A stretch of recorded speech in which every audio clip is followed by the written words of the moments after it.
રાજકોટના કેકેવી ચોક નજીક થયેલી નેપાળી યુવકની હત્યાનો પોલીસે ગણતરીની સમયમાં જ ભેદ ઉકેલી આરોપીઓની ધરપકડ કરી। 5 માર્ચના રોજ રાહુલ વિશ્વકર્મા નામના યુવકની કેકેવી ચોક બ્રિજ નીચે હત્યા કરવામાં આવી હતી, જે અંગે તેના ભાઈ સાહિલ વિશ્વકર્માએ ફરિયાદ નોંધાવી હતી। પોલીસ તપાસમાં બહાર આવ્યું છે કે આરોપીએ રાહુલ પાસે મોબાઈલ ફોન માંગ્યો હતો। ફોન પર વાત કર્યા બાદ જ્યારે રાહુલે પોતાનો મોબાઈલ પાછો માંગ્યો ત્યારે આરોપીએ ફોન આપવાની ના પાડી।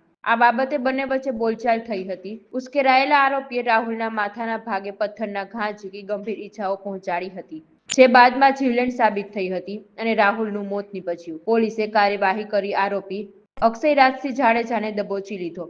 હાલ પોલીસ દ્વારા મોબાઈલ ફોન કબજે કરવાની કાર્યવાહી તેમજ આરોપીના મોબાઈલના સીડીઆર મેળવી વધુ તપાસ હાથ ધરવામાં આવી। સમગ્ર મામલે એસીપી બીજે ચૌધરીએ માહિતી આપી।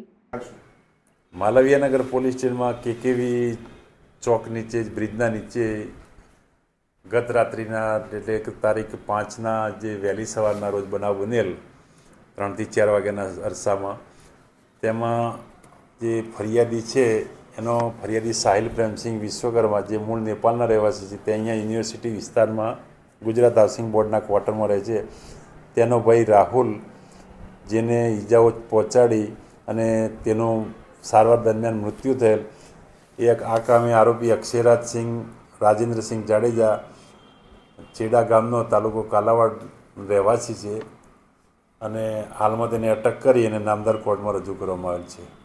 અને તેનું કારણ એ છે કે એ બનાવના સમયે ફરિયાદી આરોપી જે મરણ જનાર એને મોબાઈલ માગેલ, જે મોબાઈલ આપી વાત કરીને મોબાઈલ પરત ન સોંપતા આરોપીએ તેને માથાના ભાગે પથ્થર વડે ઈજા કરી અને મૃત્યુ નિપજાવેલ છે।